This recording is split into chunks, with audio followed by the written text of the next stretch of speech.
And now the news is good with Matthew Martin. I'm Matthew Martin, and the news is good. Tonight, let's talk about bullying. Childhood can be rough for some kids. I was terribly picked on for the duration of my middle and early high school years. It's probably my good looks and charming personality made people envious, but you can't help that. Kids get picked on. Kids can be jerks, let's be honest. Oh, I know your kid is great, but every other kid between the ages of 13 to 17 is just the worst.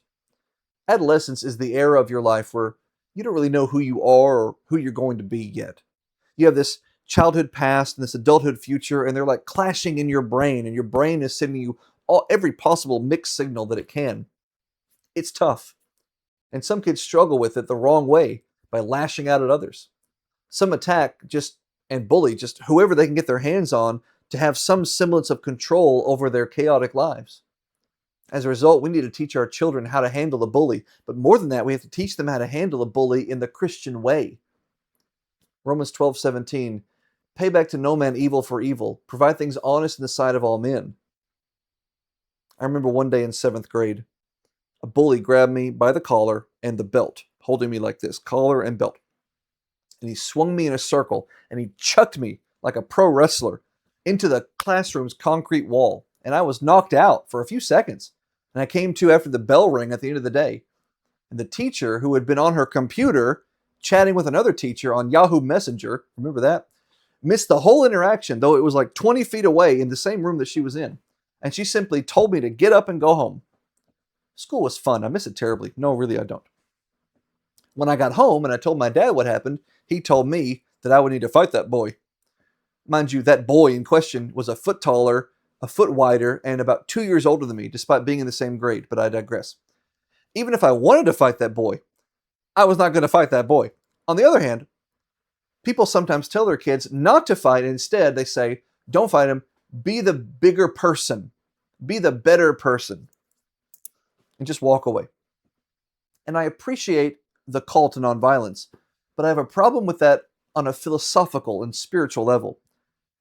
The bullied person is not the better person. We are all equal. Just because a bully bullies you doesn't mean he's lesser than you. And if you act like he is, that makes you just as bad as the bully. He's not better than you. He's your equal. And when you are bullied, you shouldn't fight back. Not because you're better than him, but because you're equal to him. And he doesn't deserve your vengeance any more than you deserve his bullying.